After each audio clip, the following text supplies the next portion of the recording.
dança, que não se dança, que trança, não se destrança.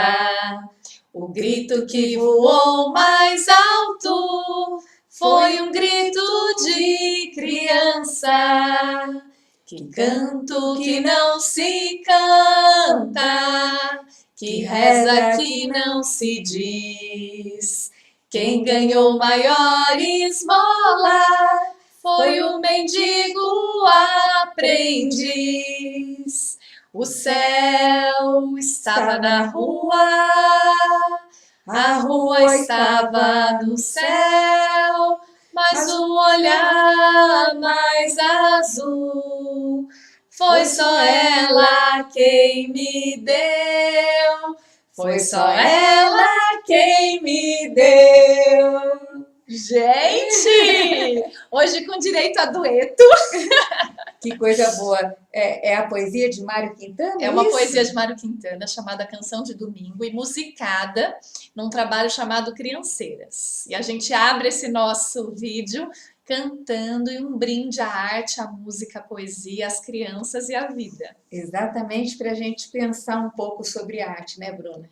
A gente quer retomar essa nossa conversa que está acontecendo cada dia um pouquinho. E nós, no último encontro, a gente falou bastante sobre ela, mas dessa vez a gente quer pontuar junto com vocês porque... Quais as razões de a gente pensar um projeto e um projeto de arte? Por que isso? Qual é a importância da arte como educador, para a nossa vida de educador, né? Qual a diferença que vai fazer isso? Isso. E por que, ao pensar numa educação viva, a gente considera a arte como um grande pilar? Então, a gente vai falar sobre tudo isso hoje. Eu queria voltar um pouquinho para a gente pensar naquelas duas imagens, né? Que a gente chegou a conhecer e a ver do Magritte, lembra-se? Né, do autorretrato, o autorretrato dele pintando, olhando para o ovo e vendo um pássaro. Ela está na nossa pauta, foi aquela imagem que a gente colocou na pauta. Além dessa, nós vimos o cachimbo também do Magritte, que não é cachimbo, né? Então, isto não é um cachimbo. Por que disso? Porque a arte é uma linguagem, e como linguagem é uma representação. Ela é uma linguagem assim como tantas outras, né? Nós temos a matemática, o português, tudo como linguagens. E a arte é uma terceira linguagem. Existe diferença entre elas? Né? A diferença é forte, fala um pouquinho. O que acontece, né? A gente tem nas linguagens, vamos pensar só a língua oral e a matemática como códigos, né? Que representam ideias. Então, na matemática, se você vai trabalhar com qualquer conceito, qual que é a base dessa linguagem? Os numerais, né? 1, 2, 3, 4, 5, 6, 7, 8, 9, 0. São eles. São e eles. Aí a gente tem várias combinações e possibilidades do que a gente vai fazer com eles. E que vão investigando, na verdade, a vida. A matemática, ela não é tão... ela nasce de uma busca do homem por conhecer a vida, e aí ele vai abstraindo e conhece isso. Mas a aplicação dela hoje é muito exata, né? Tanto é que é chamada ciência exata. Exatas, né? É sempre assim, não dá para trocar. Você pode substituir e usar algum elemento que não sejam esses numerais e fugir das combinações que as operações possibilitam. Ela prescinde essa linguagem exata que você utilize ela desse código. E ela traz uma resposta única, eu acho que isso é mais forte, né? Ela traz aquela resposta exata, não pode ser outra. 2 mais 2 não é como o Caetano falava, 5, né? Na matemática não, na arte até poderia, mas na matemática não. Então, isso que tem que a gente entender. Por exemplo, na linguagem escrita, né? Nós temos as letras como sinais, como signos que a gente vai utilizar para a gente se comunicar. Então, esses signos da língua portuguesa são esses e acabou. Né? Não dá para a gente fugir disso, dá para a gente formar ideias, as ideias são nossas, mas aqueles signos são... Se a gente alterá-los, a gente vai estar criando uma nova linguagem, né? Ou uma nova palavra, enfim. E quando eu canto essa música, por exemplo, ela tem já um significado. né? Ela já traz no bojo dela aquilo que ela significa. Apesar de que eu estou usando uma linguagem artística e eu posso entender de alguma outra maneira Porque o que diferente. muda? Porque o Porque que a o que gente muda é isso. cantou foi uma poesia. E aí na arte, o código dela, a comportamento da linguagem artística, ele é completamente diferente à escrita e à matemática que a gente está dizendo. Na linguagem artística, nas artes, os códigos mudam, as intenções mudam, as combinações mudam, porque ela Porque vai para um outro plano. isso, porque muda a minha intenção, o meu subjetivo, né? Porque mexe com a individualidade de cada um. Essa questão do belo, o feio, aquilo que eu considero belo, você pode considerar feio, né? Há todo esse pensar diferente. Então, a arte mexe num universo que não é o mesmo das outras linguagens exatas e, né? Como você diria? E racionais Racionais. ou cartesianas, essa Cartesianas. maneira analítica. A arte nos conduz para um outro tipo de experiência, que Porque não é é a experiência sensível, né? assim, Do nosso coração, das nossas emoções. do Ela nosso mexe corpo, né? O sensível do isso. sensorial. Então, é uma outra forma de relação que ela engloba o mental também, mas ela abrange muitos outros É aspectos. isso que, por isso que a gente utiliza a música, a roda, utilizamos O trabalho poesia, corporal. trabalho corporal, né? Toda essa linguagem, e a pintura, e a cerâmica, a modelagem, a trama, tudo isso são linguagens artísticas que vão mexer com a nossa sensibilidade. E o que acontece é que muitas vezes hoje, se a gente usar esse comparativo entre as linguagens que já, as linguagens num olhar, num viés cartesiano, analíticas e que são exatas e que são postas e imutáveis, e a questão artística. Quando essa arte vai para a escola, o que acaba acontecendo é que ela acaba sendo adaptada a esse modo de pensar científico, cartesiano, linear, racional. E aí você tem a possibilidade de olhar para o universo artístico, mas por um olhar que não é artístico. Na década de 70, quando eu trabalhei na pré-escola como professora, tinha muito em moda as técnicas. Então, como a gente fez a técnica de pintura lá, Uhum. a técnica em si não é uma arte. A arte é se eu pegar essa técnica e criar alguma coisa em cima. E a gente usava as técnicas considerando como arte. Então, na educação infantil, muita coisa que é chamada de arte não é. Porque Ou na escola em geral, quando né? você traz isso para dentro do ambiente educacional, para todo mundo, então a gente traz em nome de uma classificação por períodos, de apresentar uma técnica, de apresentar um pintor que vai todo mundo pintar a mesma obra que ele já pintou. Igualzinho. Isso não é artístico. Não. Isso você tá, o que você está aprendendo com isso? Que tipo de experiência do universo e desse chão do sensível você está possibilitando nisso? Então, e o que a gente quer provocar em vocês é que, de maneira geral, é isso que acontece. A gente traz a arte para dentro do espaço educacional numa lógica contrária a ela, num pensamento linear, e ela é abrangente, ela é complexa, ela se interliga com tudo, ela é sensível e corporal, né? Então, enquanto a gente estiver trabalhando arte na escola, uma coisa que todo mundo faz igual, algo que não tenha a criação ou a possibilidade de fruição, porque o que acontece? Diante de uma obra de arte, quando eu não sou o artista, mas eu sou quem está diante da obra, o que acontece é que ela me provoca sensações, percepções, inquietações, pensamentos que estão além do que o artista em si colocou ali. Ela vai tocar no meu âmbito sensível e vai me provocar outras coisas, né? E diferente do que se eu ler uma palavra, diferente do que se eu ver um numeral ou uma operação para se fazer com isso. Ela tem uma implicação subjetiva muito grande.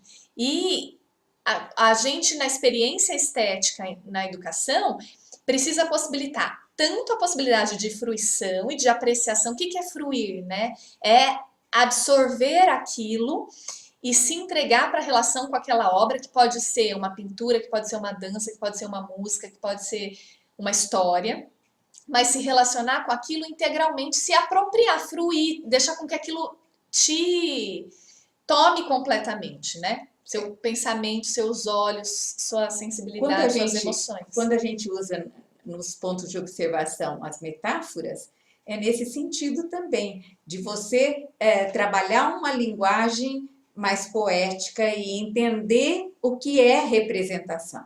Então, representação, a arte é uma representação, concorda? E uma representação mais abrangente do que as demais, né? Que são exatas. Ela traz um significado próprio.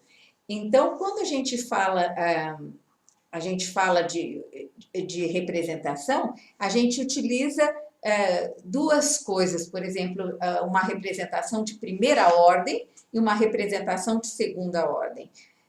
Para vocês entenderem o que seria a alfabetização. A gente já falou um pouquinho disso e eu queria retomar para ficar bem claro para vocês, pode ser que tenha passado em branco. Mas quando a criança começa a falar, quando nós falamos casa, vem para você uma imagem de casa, mas provavelmente não é a mesma imagem que vem para mim e para a Bruna. Cada uma tem a sua imagem de casa própria.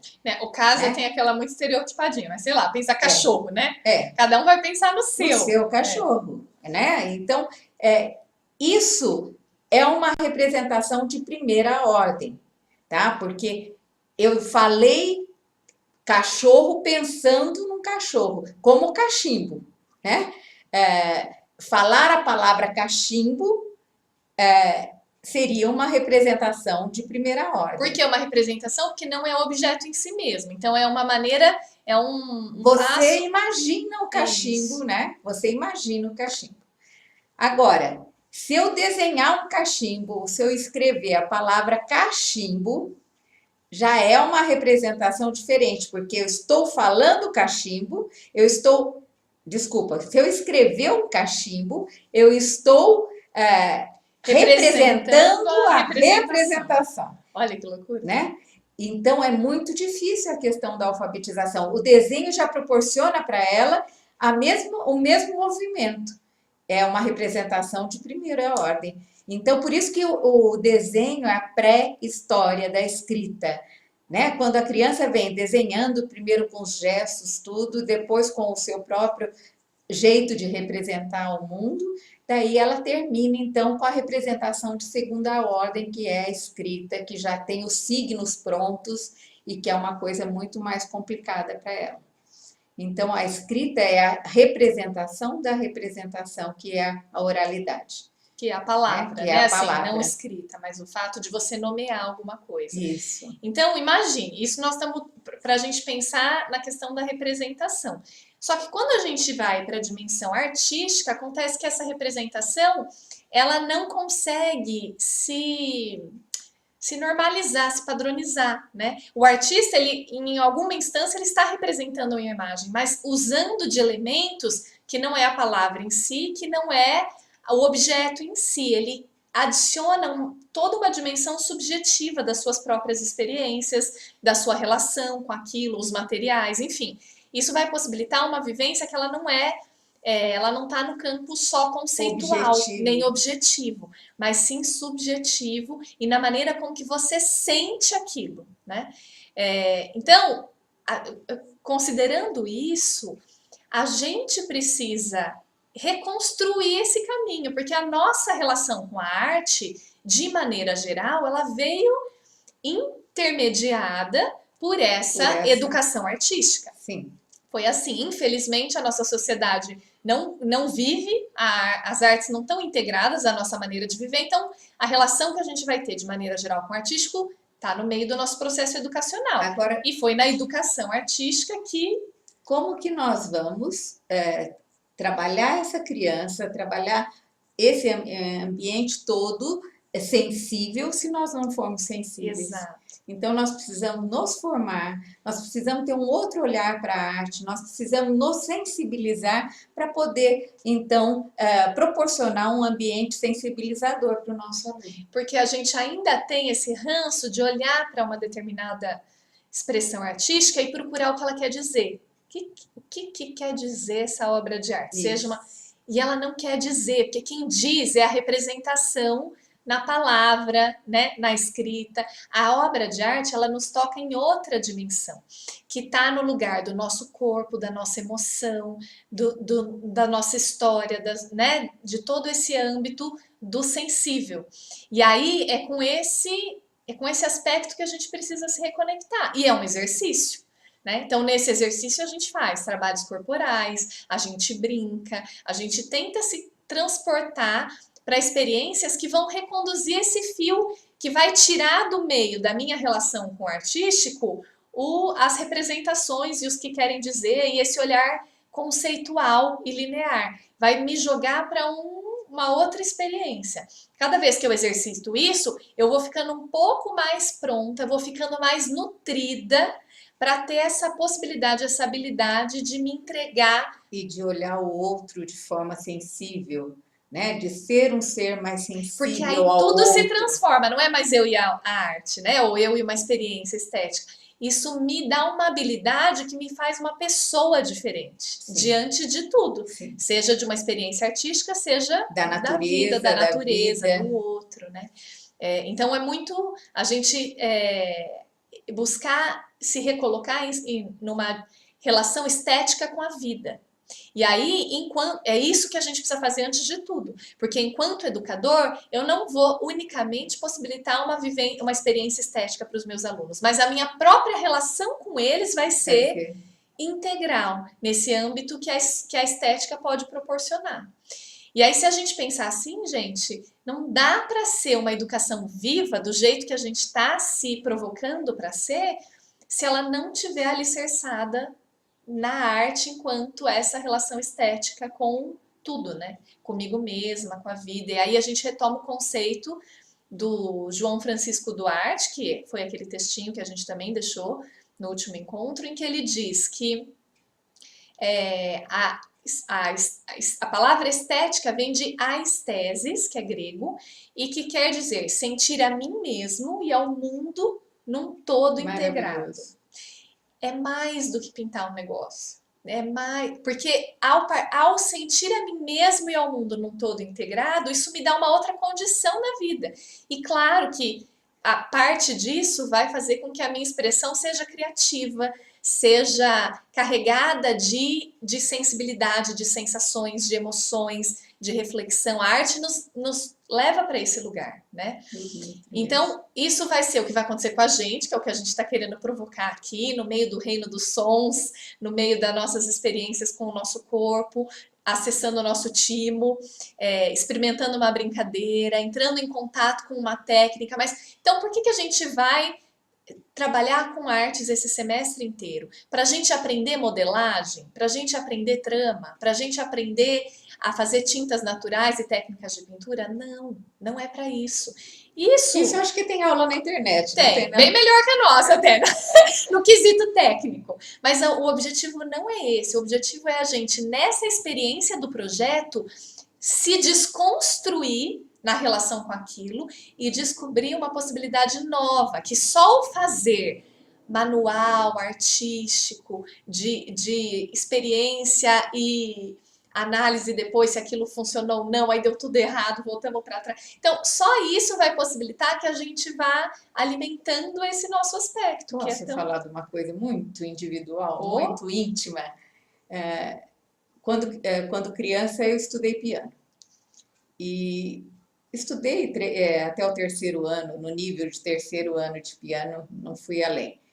Mas a vida inteira eu não tive mais oportunidade de ter um piano e de estudar piano e fiquei com aquele desejo, até que há 2 anos atrás eu voltei a estudar piano, né?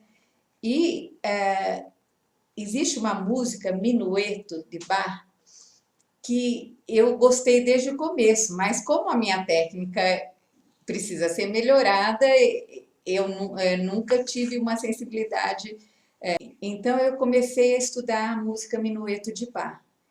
E nessa semana, na sexta-feira agora, quando já a música estava bem estudada, eu fui tocar para o professor, num piano de cauda que eu apresento lá para o professor, aquela música me penetrou e eu comecei a chorar.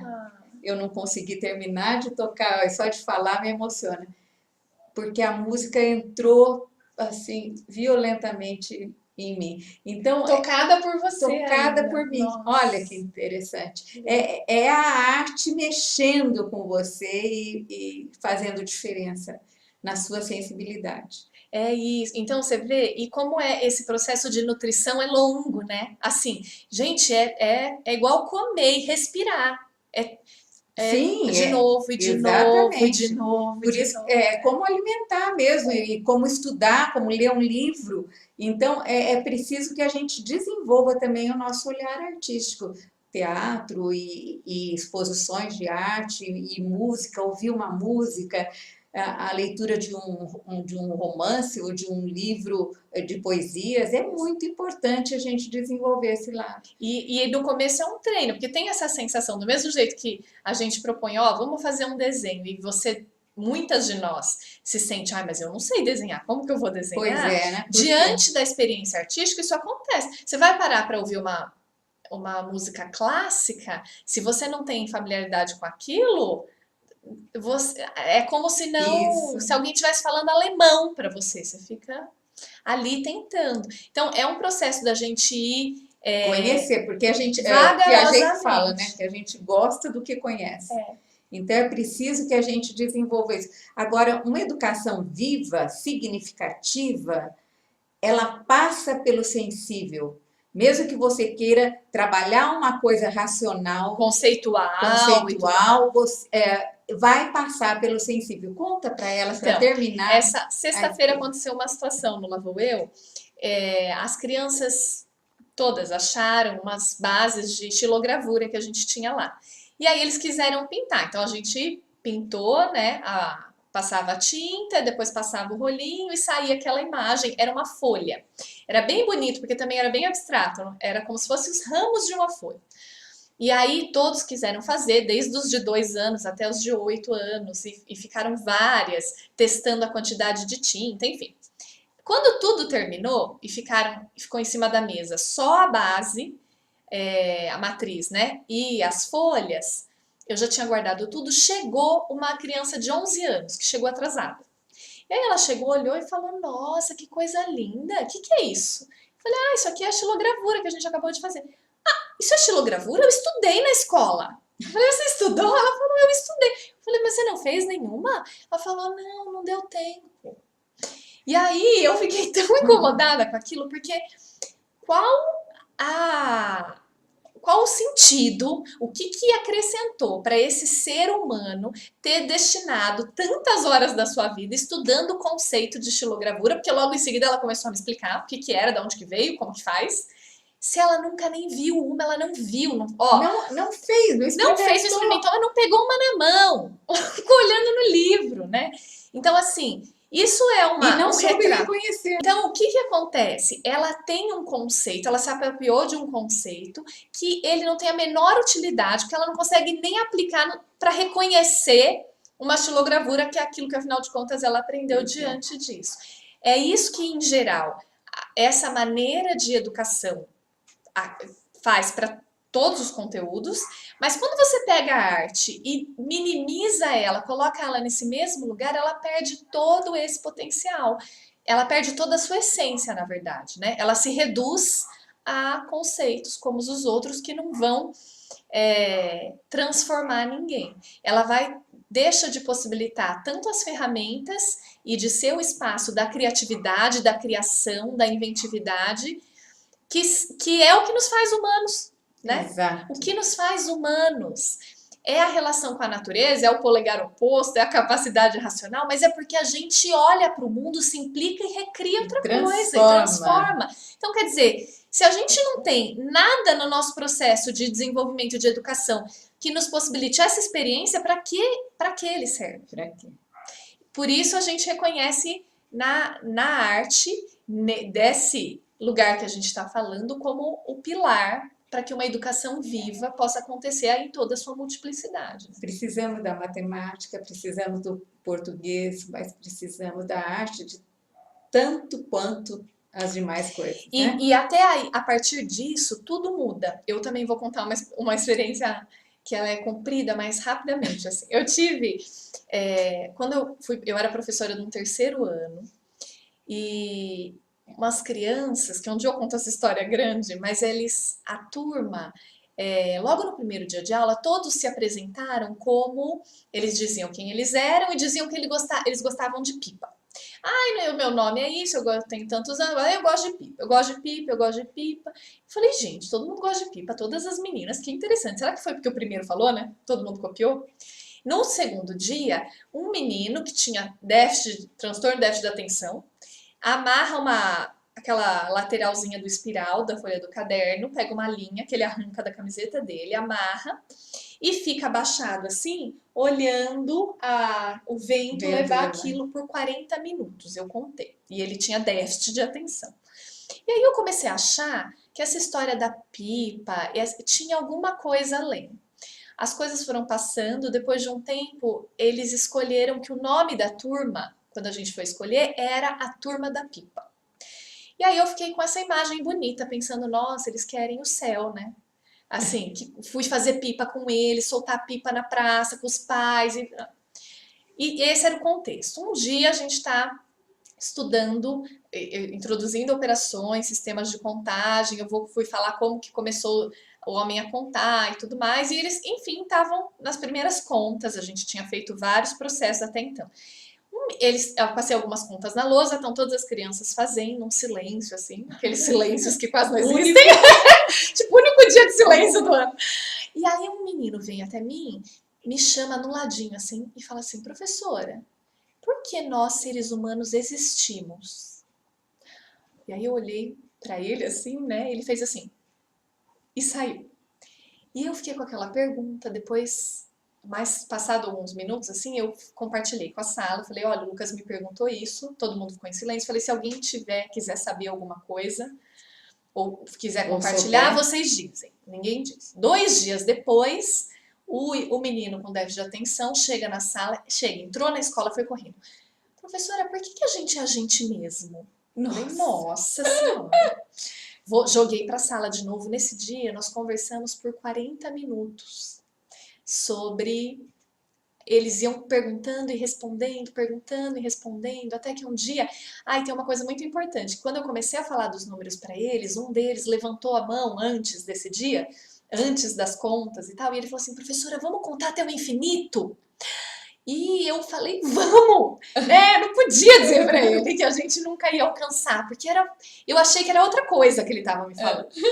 E aí, nesse dia, depois da conversa, que a gente ficou falando sobre as perguntas e as respostas, um menino pergunta assim, professora, você tem uma mãe, não tem? Tem. Ela tem uma mãe, não tem? Tem. Ela tem uma mãe. De onde ela veio? Aí eu falo, ela tinha uma mãe, que tinha uma mãe, que tinha uma mãe, que tinha uma mãe, que tinha uma mãe. Aí uma criança levanta a mão e fala assim, até o infinito, né, professora? Ai, que coisa igual linda. os números. Foi tudo isso. Estou contando meses, né, de um trabalho. Um dia eu tô lendo um texto da Celine, da Pedagogia Profunda, e ela me coloca um trecho de um livro francês até, em que ele diz que numen, número, vem de numen, que é a mesma raiz etimológica que quer dizer divindade. E como se os números, que parecem ser para a gente, do jeito que a gente aprende, uma experiência tão fria, né, racional, elas têm o mesmo princípio que é de busca pelo metafísico, pelo sublime. Muito interessante. Então você imagina que até na linguagem exata, por um olhar artístico, porque eu não tirei nada da matemática. Em relação ao conteúdo matemático, enquanto linguagem, ela estava ali. Mas porque tinha a possibilidade de um olhar estético, de olhar para essas crianças e para essas... Eles puderam, na matemática, descobrir uma filosofia, um lugar na vida e tudo mais, né? Então, tá muito ligado. É isso, é disso que a gente está vivendo e é isso que nós estamos buscando. Simples matemática, não é simples continha que você fez, foi além, contando a história, tudo isso trouxe para eles perguntas. E que eu entendo que é o que é a experiência estética. Sim. Então ela pode estar em tudo. A experiência estética ela não vai Não, estar na arte não. só. É. É isso, a gente vai parar de desfragmentar tudo e nós Isso. vamos se reconhecer Isso, como um perfeito. sujeito que se relaciona esteticamente com a vida. Isso, é isso mesmo. E pronto. Pronto. E vai tudo acontecer. E você vai ser um educador sensível, É isso. tá bom? Em qualquer área que você esteja. Até mais, queridas. Nos vemos logo mais. Tchau, Beijo. tchau.